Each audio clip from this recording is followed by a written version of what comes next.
Morning to you. Good morning. I just want to run through some newspaper headlines which precede your speech today. And The Independent, welcome to the Nasty Party Conference.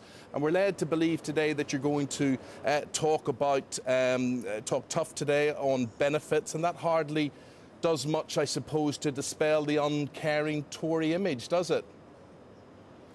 Well, first of all, Eamon, I think you just picked one newspaper and you can read the other headlines out, which are a bit more positive. But look, to get to your main point, we're very clear here that the Conservative Party is on the side of those who want to work hard and get on in life. We are on the side of people probably watching this show who are getting ready to go out to work, who feel very frustrated that the next door neighbour, when they leave the door, is going to have the blinds pulled down because they're living off a life on benefits. And we are tackling unfairness in our welfare system, just as at the same time we're tackling unfairness in our tax system, which saw rich people sometimes paying a lower tax rate than their cleaners. So we're dealing with unfairness at the top, but we're also dealing with the unfairness in the welfare system because we are on the side of those who aspire and want to get on. See, actually, you've caught me. I'm going through all these newspapers. I'm still looking for these positive ones. Osborne pledges benefits squeeze. Boris goes to battle for the ignored middle class. Go green or we quit. Firms tell Osborne. Where do you want me to begin with those? Why are the energy companies saying they're going to pull out of the country unless you stop dithering and make decisions, re-green policies? Well, as it happens, we've got more investment in green technology, and there's a very interesting story today that actually 20 of the world's largest companies are thinking of moving their headquarters to Britain, precisely because we're fixing the British economy, making this a more competitive place to do business. We've created 1 million jobs over the last 2 years under this government in very, very difficult circumstances. But everyone knows that there are more problems to be tackled in the future. The budget deficit, although it's down by a quarter, it's still too high.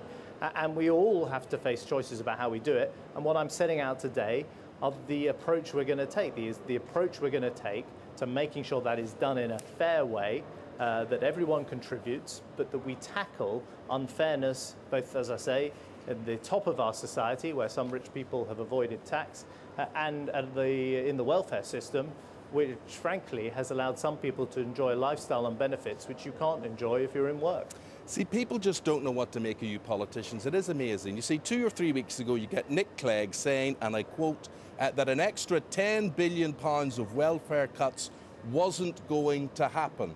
And now we hear today, this is the front page of The Guardian, Tories claim Lib Dems have agreed to plan, provided the rich are targeted next.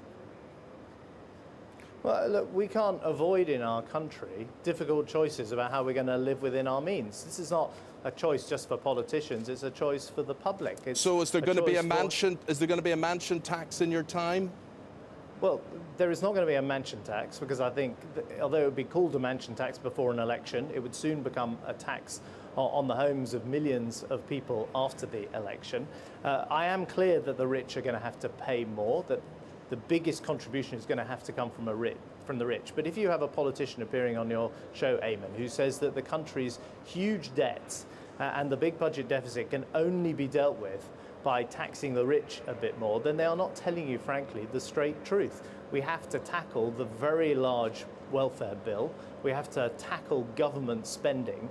And we've set out a fair and principled approach to doing that.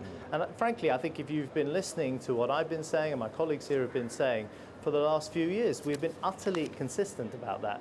And we've made some progress. As I say, the budget deficit is down by a quarter. We've had those 1 million extra jobs, but everyone knows the job is not yet finished and we've got to finish the job. You are big on the C word. You like the cut word. What about growth? Are we going to hear much about growth?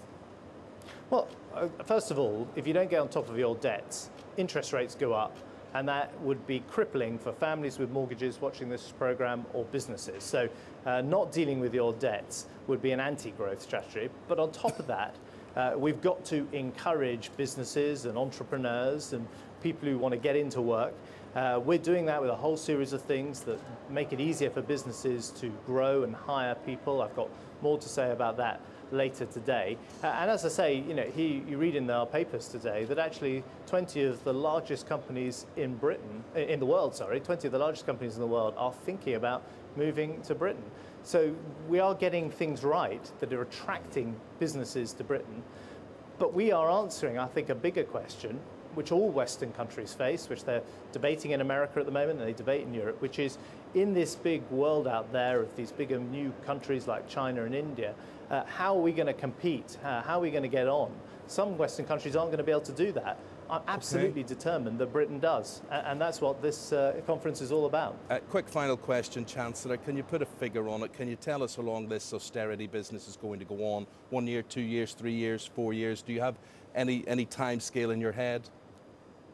Well, I'm afraid it's going to go on for some years ahead. It's going to go on beyond the next election because the debts we inherited were very great.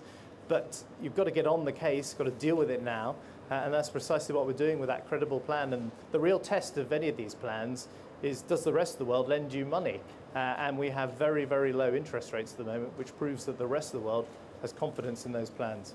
We wait with interest for your speech this afternoon. Thank you very much indeed. Have a good conference.